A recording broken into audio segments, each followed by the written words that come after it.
Бір үйде мінезі екі түрлі екі ұл бар еді. Әке-шешесі бөлек адамдар сияқты. Үлкені қашан көрсең әлденеге тырысып жүргені, тиіп кетсең ашуланып шыға келеді. Арамдығы да аңғарылып тұрады. Кішісі тұйық, қой аузынан шөп алмайтын момын, әрі бауырмал. Әйтсе де, әке мен шеше үлкен ұл десе ішкен асын жерге қояды. Ал кішісінің бар жоғы білінбейді. Ісіне мән беріп жатқан олар жоқ. Бірақ оған кенже ұл еш ренжіп көрген емес. Қайта ол ағасының қуанышына ортақтасқан әке-шешесіне риза. Бір күні үлкен ұл істі болып, даңғарыдай үйді сатты. Банктен ақша алып, қарызға да батты. Сөйтіп олар қолдарындағы бір шабаданмен далада қалды. Алмасым үшін жан пида дейді әкесі. Тұла бойым тұңғышымның табанына кірген тікен менің маңдайыма кірсін дейді шешесі.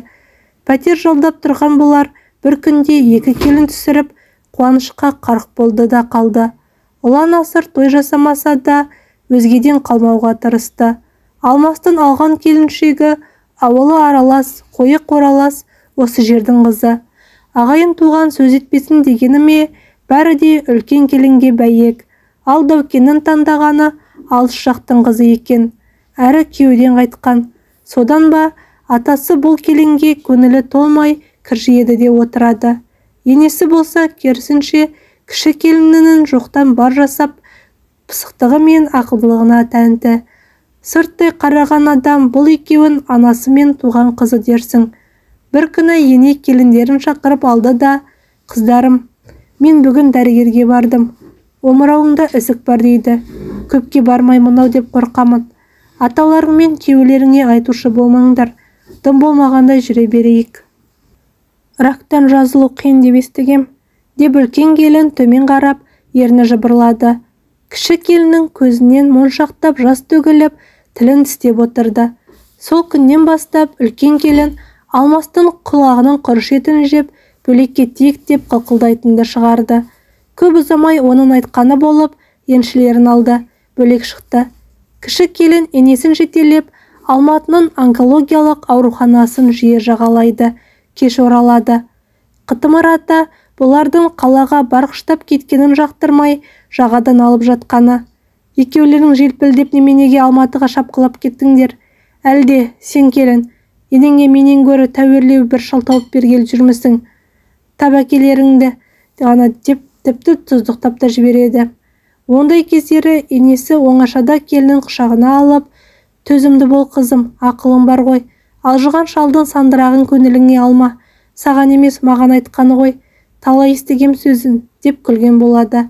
Арада 6 ай өтті. Ауруханаға шапқылау нәтиже берер емес. Әжейдің шашы сұйылып, тырнақтары мүжіліп түсе бастады. Мұны көрген кіші келін енесін аяп, көз жасын көрсетпей сығып-сығып алады. Бірде енесі, қызым-ау, осы баяғыда мармелад деген кәмпит болатын еді ғой, соған ансар болып отырғаны, бірақ о бәле таптырама деп жаулығының ұшымен жасаураған көзін сүртіп. Бұны естіген келін түстен кейін көшеге шығып, ауылдағы 2-3 дүкенді жағалап көрсе, мармелад дегенді бұлар әкелмейтін болып шықты. Ертеңіне мармеладқа бола таксимен Есік қаласына тартты. Базарға барса, кәмпит сатқан келіншекте бар болғаны жарты келісі ғана қалған екен. Саудаласпай түгел сатып алды да, ешқайда бұрылмай үйге жетуге асықты. Енесі шай қойып, мұны күтіп отырған беті екен. Келіннің қолындағы мармеладқа көзі түскен әжейдің балаша қуанғанын айт. Оның сонша қуанғанын көріп, келіннің көңілі босап кетті. Енді ол өзі кесе шәйнекке ие болып, мармеладты енесінің алдына ысыран қарап қойды да, баптап шай құя бастады. Базарға қалай жеткенін айтты, базарда көргенін айтты, базардан қалай қайтқанын айтты. Енесі оның әңгімесін күлімсіреп отырып тыңдады да отырды. Екеуі де асыққан жоқ. Дәл осы сәтте асықпау керегін екеуі де анық сезінді. Аузы базардың әңгімесін айтып отырғанымен, көзі басқа бір сырды шертіп отырғанын ұқты келіні. Әжейдің де құлағы ауыздан шыққан әңгімеде болғанымен, көзі келіннің жүзіндегі сырды аңғарып отырғандай. Келіннің көзінде жалғыз қимастық, мұның кезінде мың қимастық лықсып төгілгелі тұр. Жәдөкжан, мен саған бірдеме айтуым керек. Айтпай болмайды. Тек сен ренжімеймін деші. О не дегеніңіз, мам, ренжімеймін. Мен ана дүниеге кетем ғой, сол кезде үш еркектің жағасын кірлетпеймін деп серт берші. Мамау, осыны айтқан келіннің ерні дірілдеп кетті. Кетпей тұра тұрыңызшы. Енесі оның сөзіне мән берген жоқ. Біраз уақытқа қалаға барып келетін адамша сөзін сабақтай берді. Сосын Дәукенімнің қолынан су ішіп кетсем, арманым болмас еді. Шайдан кейін әжей сандықтан ақ көйлегін алып киіп, төсегін қағып салдырып, еңбектеп барып жантайды. Бүктеліп емес, ұзыннан созыла түсіп, көзін жұмды. Ашпады. Кіші келін Дәукен Астанадан тезірек келсе екен деп іштей жалбарынып жүр. Дәрігер шақыртып, тамырына аспалы ине салдырды. Тамырына нәр берген осы ине, енесін өзі айтқан жаққа бара жолды бөгей тұратын сияқты. Не болса да Дәукеннің жолын оңғара көр, тезірек келтіре көр. Ол мінген автобусты жолда сынып қалудан сақтай көр, дөңгелегін жеңілдете көр. Іште мың мәрте қайталап жалбарынудан шаршамады. Есіл дерті сол болып, кей кезде дауысынан шығып кеткенде аңғармай қалып жатыр. Енесі ұлын күтіп қиналса да берілмей, тістеніп жатыр ма немене, кейде ұртынан дір-дір еткені байқалып қалады. Есік шиқ етіп ашылғанда Дәукен бе екен деп, аяғына жұқпай жүгіріп жетіп еді. Жоқ, ол емес, қайнағасы болып шықты. Осы сәт о құдірет, кемпір көзін ашып алып, төбеге алара қарап жатыр екен. Анасының мәмесін іздеген сәбидей ерні қимылдап тамсанады. Алмас шайқасықпен сүт тамызбақ боп еді, әжей аузын ашпай қойды. Көзінде тарс жұмып ыңырсып белге берді. Ішкісі келмей жатыр аға. Алмас сілкініп барып, қолындағы сүт құйған кесені үстел үстіне тарс еткізіп қоя салды да ауызғы үйге шығып кетті. Ертеңіне Астанадан Дәукенде жетті. Қимылсыз солқ қалған анасын көріп, қасықпен аузына апарып еді. Кейуана аузын ашып бірер жұтты. Сол күш болды ма, көзін ашып, ұлы мен келіне мейіріммен бір қарап қайта жұмды. Қайтып ашқан жоқ. Дәукен осыған дейін өлім көрмесе де, анасының аттанып кеткенін бірден сезді. Кемпірі өлгелі, шалы да тілсіз қалды. Ешкіммен сөйлеспейді, бөлмесінен шықпайды. Сөйте тұрып кейде аузы арақ есі сезіліп қалатынын келін бала байқаса да байқамаған болып қоя салады.